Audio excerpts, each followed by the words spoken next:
azab yang paling ringan di neraka nanti yaitu disuruh pakai sandal dari api neraka. Tidak dijebloskan ke dalam neraka, tapi hanya disuruh pakai sandal. Disuruh pakai sandal. Ketika sandal itu dipakai, mendidihlah ubun-ubun orang yang memakainya.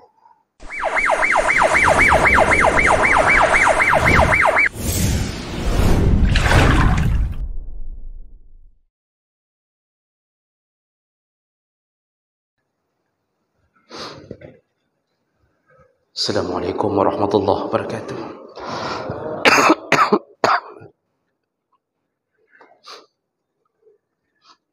Alhamdulillahi rabbil alamin. Wa bihi nasta'in ala umuri dunya waddin. Asyhadu an la ilaha illallah wahdahu la syarika lah. Wa asyhadu anna Muhammadan 'abduhu wa rasuluhul karim. Allahumma shalli wa sallim ala nabiyyina Muhammadin wa ala alihi wa ashabihi ajma'in. Amma ba'd. Rabbi shrah li sadri wa yassir li amri wa hlul 'uqdatam min lisani yafqahu qawli.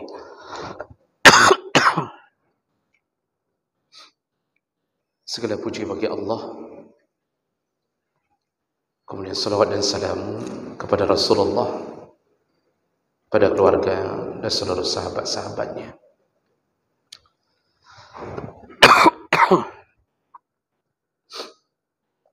Jamaah salat maghrib dan isya yang Allah muliakan insyaAllah.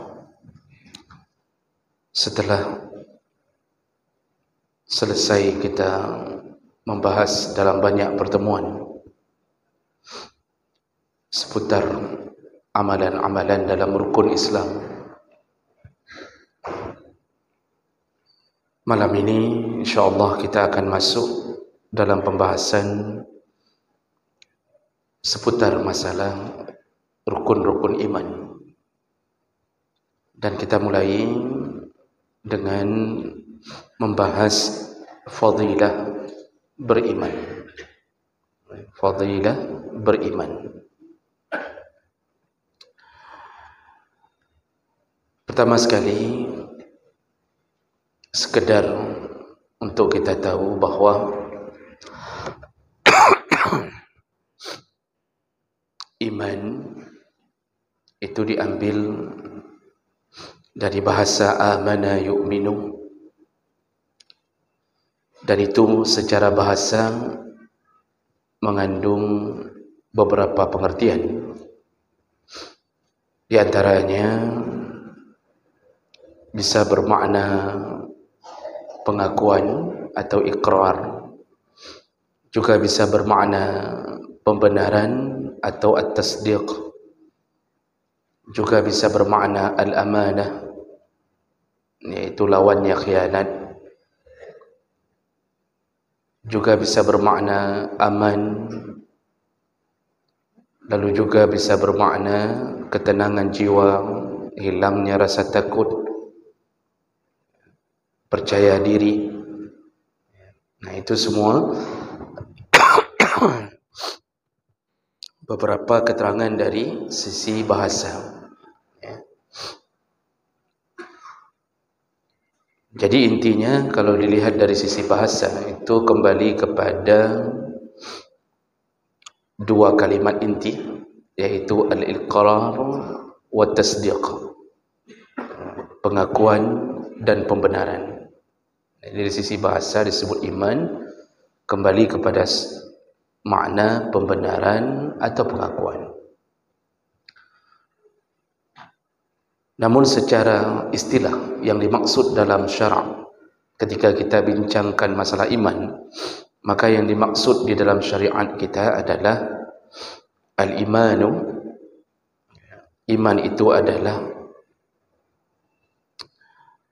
at-tasdiq bil qalbi, yaitu pembenaran dengan hati, wal qawlu bil lisan, lalu diucapkan dengan perkataan, wal amalu bil arkan, dan dilakukan dengan perbuatan atau anggota tubuh.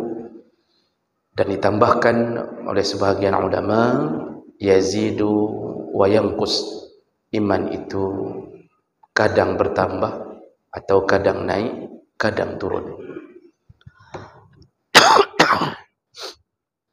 Dan ini definisi yang disepakati oleh para ulama Ahlus Sunnah wal Jamaah. Kalaupun hanya berbeda bahasa, tapi tetap maknanya sama. Jadi iman itu berada di dalam 3 kategori utama. Yang pertama yaitu pembenaran di dalam hati. Allah Subhanahu wa taala menyebutkan dalam surat Az-Zumar 33, "Wallazi jaa'a bis-sidqi wa saddaqa bihi ulaika humul muttaqun."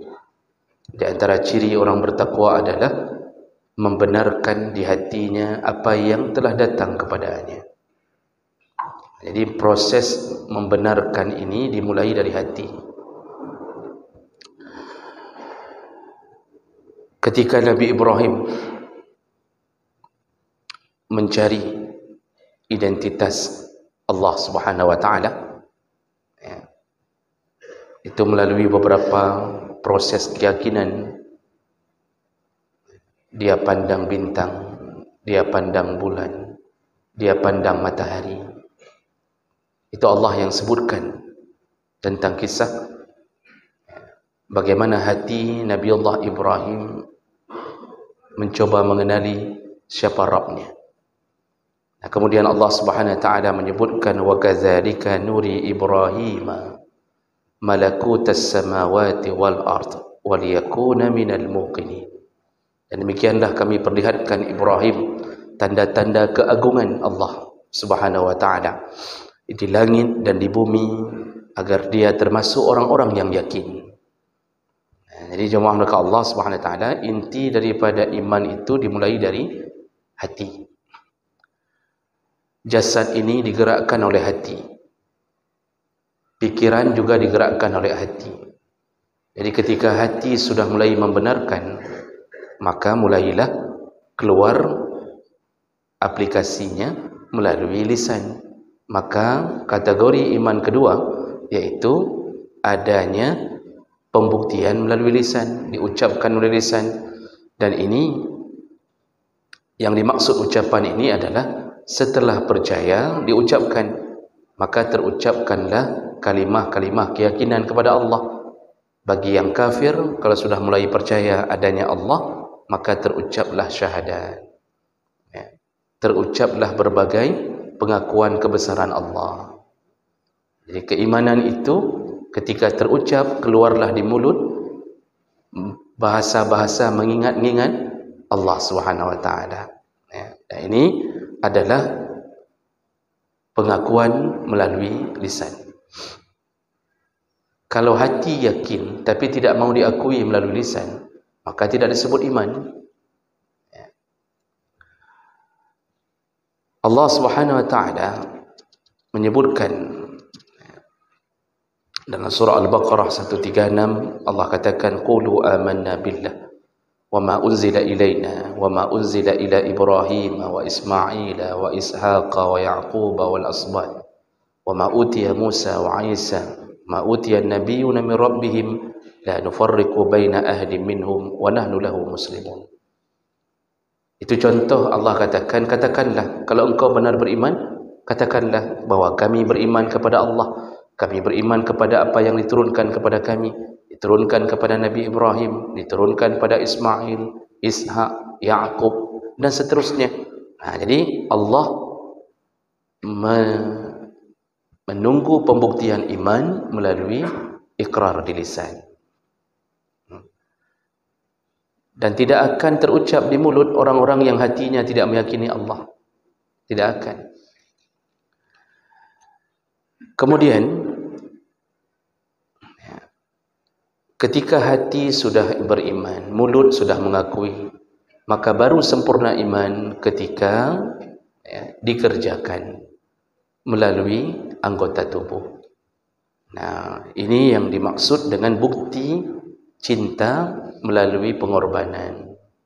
Ketika kita sudah akui adanya Allah, kita akui adanya semua sifat dan keagungan Allah, kita akui tentang semua makhluk Allah yang gaib, surga, neraka, malaikat, bahkan iblis, syaitan, kita akui itu bahagian daripada kebesaran Allah. Adanya kematian, adanya kehidupan setelah mati, ini semua permainan hati. Ketika ini sudah muncul, kita mulai mengatakan pengakuan itu di mulut. Lalu apa yang kita kerjakan? Inilah bukti iman. Orang yang takut mati karena dia yakin adanya mati, dan dia juga yakin setelah mati akan adanya kehidupan. Begitu munculnya kehidupan yang baru, maka matilah mati. Jadi mati itu ada, setelah itu muncul kehidupan. Begitu muncul kehidupan yang baru, disitulah kematian itu mati. Nabi yang mengatakannya dalam hadis, nanti setelah kita dibangkitkan kembali di hari kiamat, setelah berkumpul di padang mahsyar, lalu Allah Subhanahu wa taala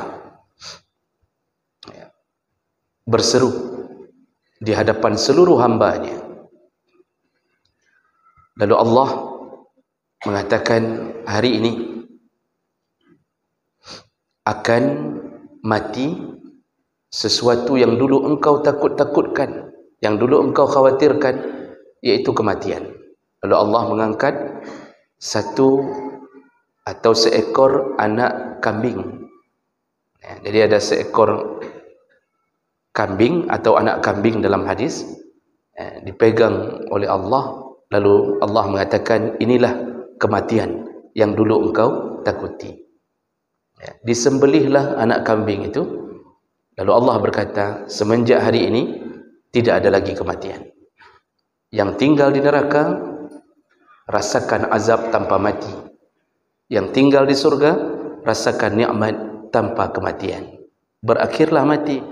Kalau itu sudah kita percaya, maka perbuatan kita di dunia menghadapi itu apa? Menghadapi kematian yang datang, lalu ada hidup lagi. Nah, disitulah Rasulullah mengatakan, al-kayyisu man dana nafsah wa amila lima ba'dal maut.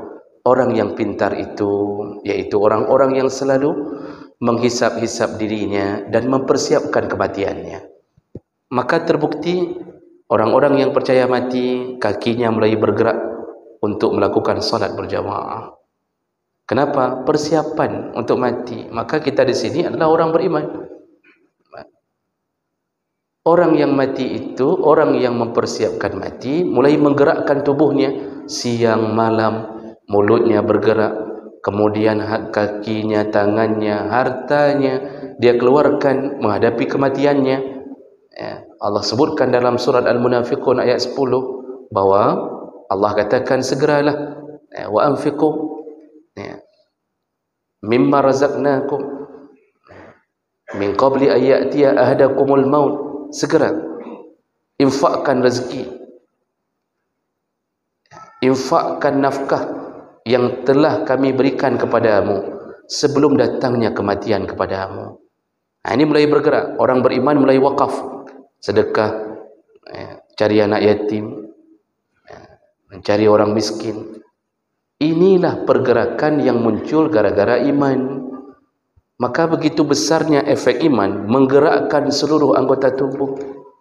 Orang kalau tidak percaya dengan sesuatu yang dikatakan oleh Allah, maka dia tidak akan melakukan. Maka orang-orang yang tidak salat, orang-orang yang tidak merencanakan untuk bersedekah, orang-orang yang tidak merencanakan berbuat baik dengan sesamanya, dia tidak percaya bahwa adanya hari pembalasan. Orang yang suka menyakiti tetangga itu tidak percaya bahwa adanya azab bagi yang mengganggu tetangga. Ini menunjukkan apa? Iman sedang kosong iman. Maka iman ini itu bagaikan, kalau dalam mesin mungkin oli penggerak seluruhnya adalah iman. Jadi Bapak Ibu yang Allah muliakan, iman ini, kata Rasulullah sallallahu alaihi wasallam, manifestasi iman itu ada pada 60 atau 70 cabang. Jadi pergerakan iman yang keluar dari gerakan tubuh, ya, mulai dari hati, mulut sampai gerakan tubuh, itu ada 70 atau 60 cabang. Rasulullah berkata dalam hadis riwayat Bukhari Muslim, al-imanu bid'un wa sab'una syu'bah. Kata Rasulullah, iman itu antara 60 atau 70 cabang. A'laha syahadatun an la ilaha illallah. Iman tertinggi ketika engkau bersyahadat kepada Allah, bahwa Allah itu satu. Itu iman tertinggi. Jadi ini iman tertinggi, inilah kalimah la ilaha illallah. Itu tidak mensyirikkan Allah. Wa adnaha imatatul aza 'anit tariq. Dan iman yang rendah yaitu ketika engkau memindahkan duri dari jalan yang mengganggu kaum muslimin. Wal haya'u syu'batun minal iman. Ditambah lagi oleh Rasulullah, dan malu, sifat malu adalah salah satu cabang daripada iman. Jadi cabang iman itu paling tinggi adalah tauhid, dan yang rendahnya, rendah ini bukan maksudnya iman paling rendah. Di antara yang besar-besar cabang iman, ada perbuatan yang masih disebut orang itu beriman, dan itu pun bisa mendapatkan surga. Apa dia? Kata Rasulullah, memindahkan sesuatu dari jalan, batang pohon jatuh, duri, batu, bangkai tikus, bangkai anjing, kucing tercampak di jalan, kita turun lalu kita pindahkan ke samping hanya berharap jangan sampai terganggu kaum muslimin yang lain. Kenapa mau turun dari mobil di saat orang lain hanya menghindar dari bangkai-bangkai tersebut? Kenapa kita mau turun dari motor kita hanya untuk memindahkan itu? Siapa yang menggerakkan kaki? Siapa yang menggerakkan tangan? Iman. Inilah salah satu cabang iman. Makanya Rasulullah mengatakan, ada seorang laki-laki yataqallabu fil jannah, berbulak-balik di dalam surga. Maksud berbulak-balik, saking senangnya dia bersukaria. Orang kalau sudah senang kali kan bolak-balik. Maksud bolak-balik di sini ni, anak kedua jali saking senang dah. Kita diberi pengumuman gaji ke-13 keluar saja enggak tahu mau ke mana. Senangnya merencanakan ini. Begitu maksudnya kata Rasulullah, fa innar rajula yataqallabu fil jannah. Ada seseorang yang berbulak-balik di dalam surga. Apa amalannya? Ternyata di dunia dia pernah memindahkan satu batang pohon yang jatuh di tengah jalan, lalu dia geser. Ikhlas dia berniat semoga tidak menjadi penyebab mudarat bagi kaum muslimin yang lain. Gara-gara itu Allah ambil amalnya menjadi penyebab masuk surga. Dan ini pergerakan iman. Kenapa kita sanggup bangun salat subuh di saat orang lain masih bersama selimutnya? Kita sudah berwudu, ada yang lebih hebat lagi, bangun jam 4, qiyamul lail 2 rakaat, 4 rakaat. Kenapa semua itu kita lakukan? Harapan cuma satu, percaya bahwa Allah balas. Itu saja. Kita datang dari jauh, dari Panggoi di atas gunung, kita turun untuk menuju solat subuh. Bapak jangan tanya siapa dia tu Panggoinya. Kenapa sanggup melakukan itu? Hanya karena berharap Allah membalasnya. Hanya itu harapan. Ada harapan lain. Padahal jalan menuju ke bawah itu, ada yang mengatakan ada kuntilanak, ada yang mengatakan kadang-kadang takut rampok. Nah, jemaah nakal Allah, kenapa kita sanggup keluar menuju ke Makkah, Madinah, melakukan umrah, haji, min fajjin amin, kata Allah, keluar dari pelosok-pelosok, dari negara-negara manapun. Kenapa kita lakukan itu? Hanya berharap semoga haji kita, umrah kita bisa menjadi penyebab kita masuk surga. Kenapa kita punya perasaan yakin, iman? Makanya Allah ketika mengucapkan alif lam mim zalikal kitabul la raiba fi, Al-Quran itu tiada keraguan di dalamnya. Dan iman yang paling hebat ketika dia percaya yang dia tidak nampak. Allazina yu'minuna bil ghaib. Tidak nampak. Tidak pernah lihat neraka. Cuma pernah dulu waktu SD ada buku komik neraka. Digambarkan. Itu pun gambarnya sebenarnya tidak pantas. Banyak yang tidak senonoh gambarnya. Itu yang kita andalkan, bayangan kita mengingat-ingat tentang neraka. Kemudian kita digambarkan oleh guru-guru kita tentang keindahan surga, dikutip beberapa ayat. Pernahkah kita melihatnya? Tidak. Sekarang apa yang menyebabkan kita mau meraihnya? Hanya karena percaya. Kalau bukan Allah, bukan Al-Quran, bukan Nabi yang mengatakan, bisakah kita percaya penuh? Tidak. Sudah cukup banyak kita tertipu dengan sesama manusia yang menggambarkan keindahan. Dulu waktu cinta kita berkembang pertama sekali kepada istri yang mungkin ternyata salah pilihan kita. Kita fikir dulu dialah sumber kebahagiaan. Contoh, ternyata keluar sifat-sifat yang kita tidak nampak sebelum menikahinya. Ini contoh.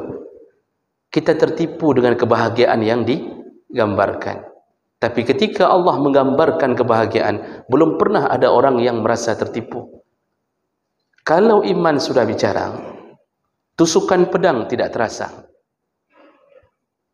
Orang yang sudah syahid, kata Rasulullah, ini mereka sudah tiada, walaupun di sisi Allah mereka dianggap hidup, walakinnahum ahya. Apa kata Nabi? Orang-orang yang syahid itu, yang sekarang sedang berada di dalam perut seekor burung, hadis Nabi riwayat Muslim menyebutkan, mereka itu belum dihantarkan ke surga, tapi diberi fasilitas VVIP. Ada seekor burung yang besar, dan di dalamnya berbagai fasilitas surga. Artinya setengah surga lah. Mereka tinggal sambil menunggu kapan dibuka pintu surga. Apa kata Nabi? Semua yang syahid, mereka bermohon kepada Allah, ya Allah, hidupkan kami kembali, maka kami akan kembali menuju ke medan perang. Kami menunggu puluhan tusukan pedang menusuk kami kembali. Artinya tusuk lagi, hancurkan kami, potong kami, robek kulit kami. Kenapa mereka memintanya? Karena mereka sudah tahu indahnya setelah syahid.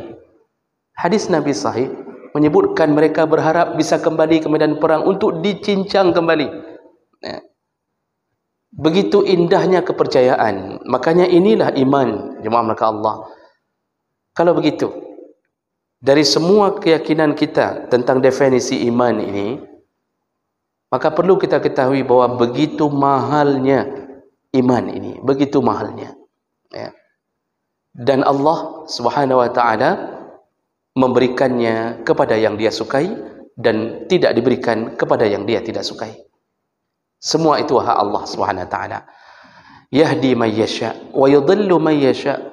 Kalau Allah ingin beri hidayah, Allah beri. Kalau Allah ingin berikan kesesatan, Allah beri.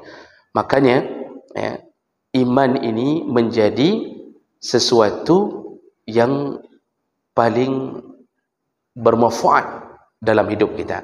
Maka oleh karena itu, perlulah kita mengetahui fadilah-fadilah tentang orang-orang yang dititipkan Allah iman ini. Kita mulai dengan fadilah yang pertama. Jadi tadi itu belum mulai, Pak. Itu semua mukaddimah mengenali iman, agar orang jangan meremehkan seakan-akan Allah tidak menyayanginya. Begitu sayang Allah kepada kita sehingga Allah titipkan iman di dalam dada kita sampai hari ini. Jemaah maka Allah Subhanahu wa taala. Yang pertama, melalui catatan ayat dan hadis Nabi sallallahu alaihi wasallam, fadilah iman yang pertama yaitu iman adalah nikmat yang paling utama dan paling istimewa yang pernah diberikan kepada hamba yang mendapatkannya. Nikmat Allah itu banyak. Dalam surat Ibrahim 34 Allah mengatakan, wa in ta'uddu ni'matallahi la tuhsuha. Seandainya engkau ingin menghitung-hitung nikmat Allah, tidak mungkin engkau menghitungnya. Kalau seandainya 7 lautan dijadikan tinta untuk menulis tentang kebesaran nikmat Allah, maka habis 7 tinta itu, 7 lautan itu diganti lagi dengan yang lain, tetap tidak cukup untuk menuliskan kebesaran dan nikmat Allah Subhanahu wa taala. Allah sendiri yang mengatakan dalam surah Al-Kahfi. Namun di antara semua nikmat, jadi kita terlalu banyak nikmat, Pak.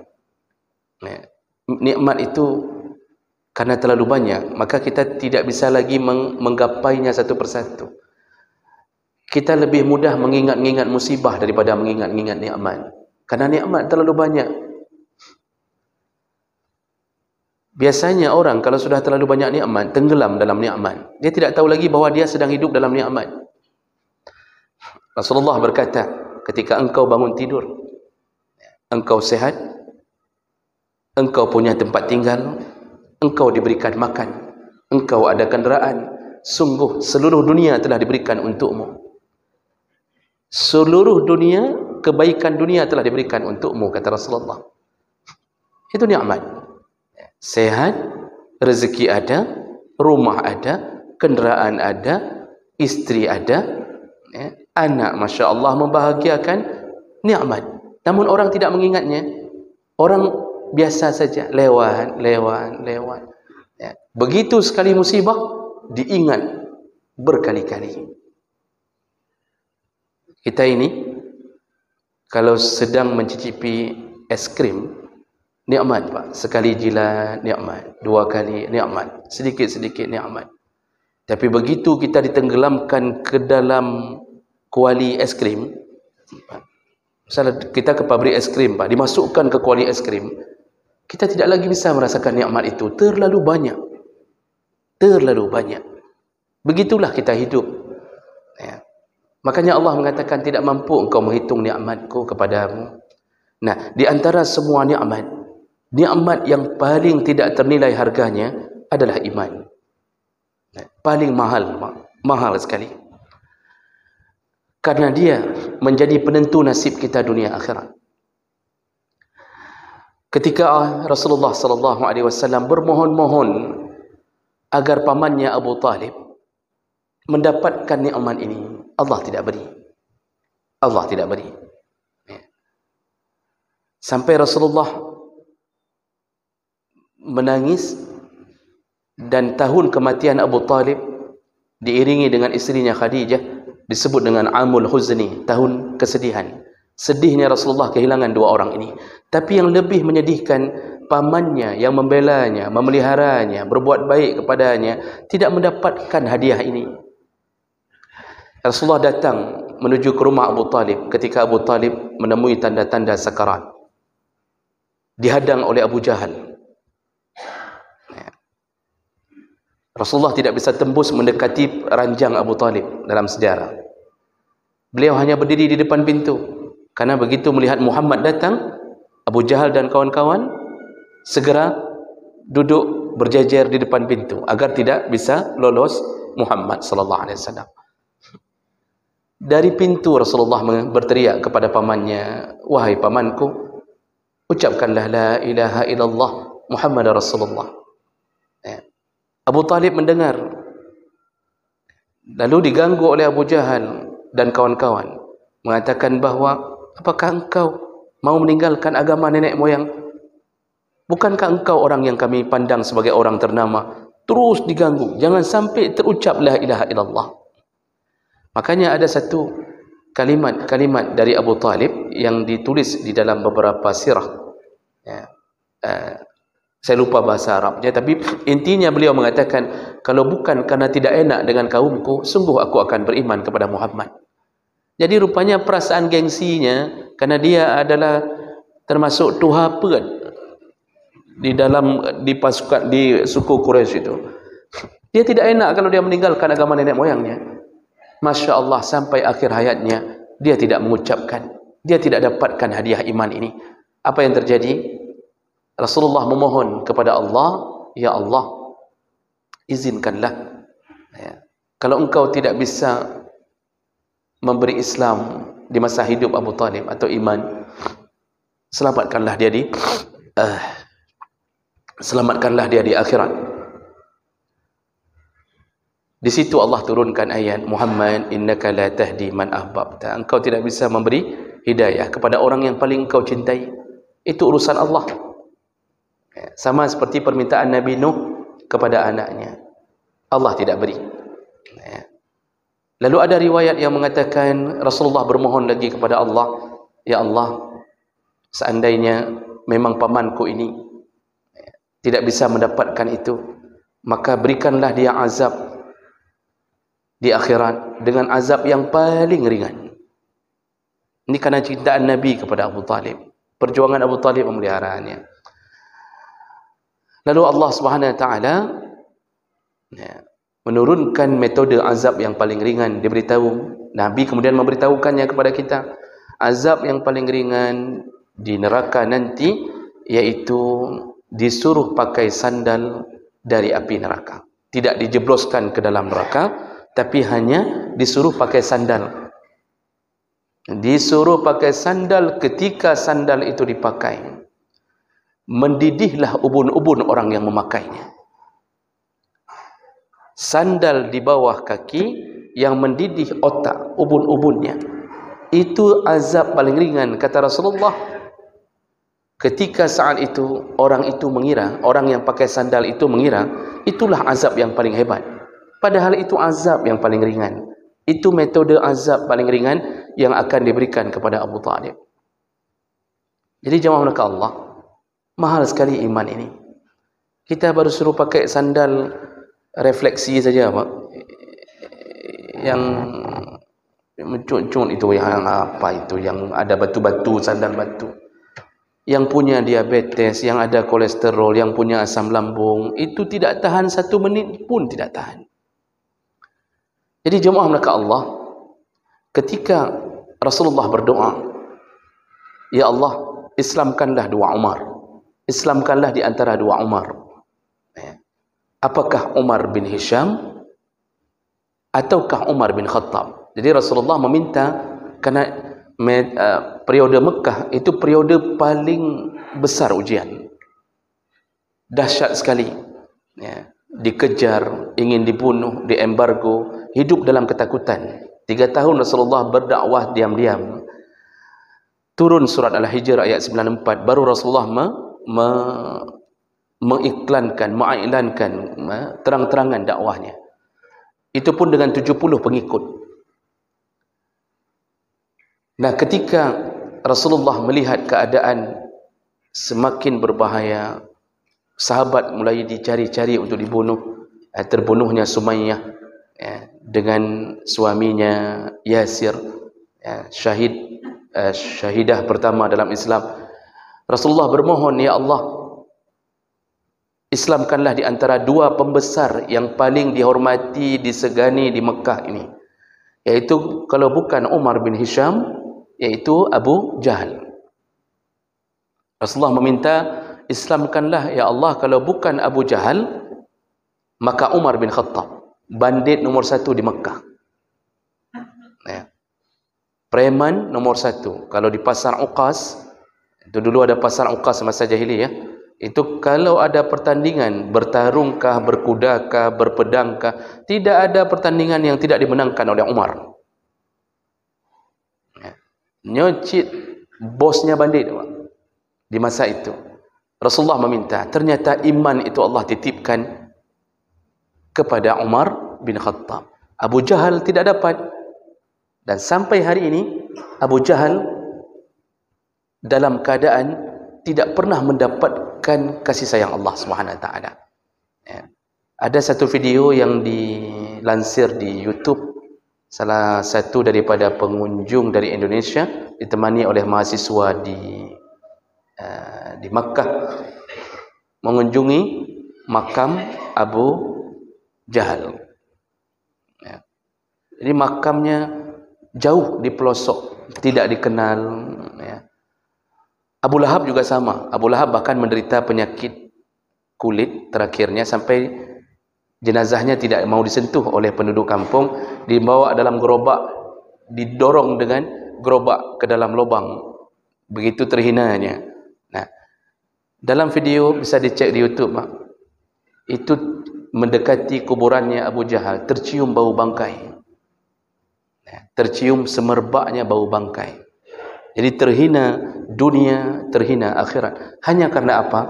Allah tidak hadiahkan iman. Maka bersyukurlah kepada Allah, kita hari ini Allah berikan itu. Tidak pernah kita memintanya, tidak pernah kita mengusahakannya. Begitu saja Allah beri. Ini pemberian terhebat dari Allah. Ketika Allah mengucapkan kalimat kafir, selalu yang mengiringi kalimat kafir itu adalah azab. Walahum azabu jahannam. Terus-terusan. Walahum azabun alim. Asal terucap kalimat kafir, musyrik, pasti ujungnya azab. Ujungnya azab, azab, azab. Silakan buka Quran, semuanya mengatakan itu. Kita tidak pernah meminta jadi orang mukmin. Tapi belum diminta, Allah telah membuat kita menjadi mukmin otomatik. Kita ini kan mukmin matik, Pak. Kita tidak mengusahakannya. Allah pilihkan kita. Allah pilihkan kita lahir di rahim seorang muslimah tanpa pernah kita mengusahakannya. Kenapa kita yang jadi pilihan anak ketiga dari mamak kita yang muslimah? Kenapa kita dilahirkan di Aceh, di Indonesia, mayoritasnya muslim? Bagaimana dengan orang yang mungkin pernah jadi sebangku kuliah kita yang dari Australia menjadi ateis? Di Australia itu rata-rata ateisme. Mereka tidak mengenal agama dan tidak mau tahu tentang agama. Mereka berprinsip hidup ini nikmati saja. Mati, tanam. Selesai. Jadi selama hidup nikmati. Yang berzina, yang mau mabuk, mau apa saja. Itu rata-rata remaja Australia begitu.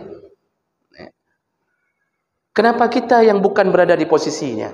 Dan kenapa bukan dia yang berada di posisi kita? Kenapa Allah pilihkan kita? Kenapa Allah Allah buat kita menjadi mukmin secara otomatis? Bukankah ini hadiah? Bukankah ini pemberian Allah yang terhebat? Makanya nikmat yang paling hebat, paling istimewa untuk kita adalah iman. Dan kemudian kita mulai mengenal Islam secara otomatis. Maka bersyukurlah kepada Allah. Bersyukurlah kepada Allah. Wajar kalau Nabi, salah satu manusia yang dijamin surga oleh Allah, ketika salat basah bajunya.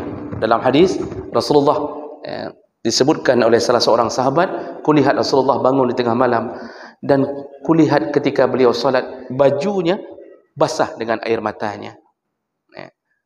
Di hadis yang lain Aisyah yang mengatakan Rasulullah salat bengkak kakinya, bengkak karena terlalu lamanya berdiri. Lalu ditanya kepada Rasulullah, ya Rasulullah, engkau bukankah orang yang telah dijamin surga? Bukankah engkau utusan Allah yang dipelihara oleh Allah? Kenapa engkau sampai ibadah begini? Kan logikanya kan masuk, Bang. Seharusnya kita kalau sudah dijamin kan agak reman sikit. Sekarang yang enggak dijamin saja reman. Yang enggak dijamin saja sekarang banyak yang reman. Mereka fikir ada orang dalam mereka di surga. Yang mereka bisa urus, bisa kasih uang rokok. Jemaah ke Allah, apa jawaban Rasulullah? Afala akunu abdan syakura? Wahai Aisyah, tidak bolehkah aku menjadi hamba yang bersyukur? Apa syukur Nabi? Syukur telah dipilih menjadi seorang Nabi. Syukur dia dijamin surga. Dan syukurnya bahwa dia adalah manusia pertama pembuka pintu surga. Maka bohong kalau ada yang mengatakan Nabi tidak dijamin surga. Jangan coba-coba katakan itu, karena banyak hadis tidak akan terbuka pintu surga kecuali malaikat mendengarkan sebutan Rasulullah, diketuk pintu oleh Nabi. Lalu malaikat penjaga mengatakan siapa? Lalu Rasulullah menyebutkan ana Muhammad Rasulullah. Begitu terdengar nama Muhammad Rasulullah, dibuka pintu surga pertama sekali. Lalu kemudian malaikat berkata, aku disuruh oleh Allah, tidak akan kubuka pintu ini sampai ku dengarkan namamu wahai Rasulullah. Bagaimana bisa mengatakan Muhammad tidak jamin surga sedangkan pembuka pintu surga adalah beliau? Dan bagaimana mungkin Muhammad tidak masuk surga sedangkan beliau menjamin 10 sahabatnya masuk surga? Bagaimana orang yang tidak jamin surga bisa menjamin orang lain? Makanya hati-hati dengan mengatakan Nabi saja tidak yakin dirinya masuk surga dengan berdoa. Jadi kadang-kadang ada yang mengatakan Nabi saja tidak yakin dirinya masuk surga. Nabi sering berdoa, Rabbana atina fid dunya hasanah, Rabbana. Itu doa itu doa menunjukkan tawadhu'nya Nabi, bukan tidak terjaminnya Nabi. Nabi bertawadhu', merendahkan diri selaku manusia. Bukan dia merasa tidak terjamin. Maka jemaah melakukan Allah, tiada syukur yang lebih hebat kecuali syukur kita di atas pemberian Allah yang bernama iman. Maka jangan lupakan kebaikan Allah. Teruslah datang untuk berjamaah, siapkanlah harta-harta yang terbaik untuk membuka pintu surga Allah Subhanahu wa taala. Ini fadilah yang pertama. Dan insya-Allah kita sambung di pertemuan yang berikutnya. Karena tinggal 1 menit lagi kita akan mendengarkan suara azan. Demikian, semoga yang hadir Allah telah catatkan pahala untuknya. Allah kirimkan keberkahan dan semoga Allah kumpulkan kita kembali di dalam surganya. Amin ya rabbal alamin. Subhanakallahumma bihamdik asyhadu an la ilaha illa anta astaghfiruka wa atubu ilaik. Wassalamualaikum warahmatullahi wabarakatuh.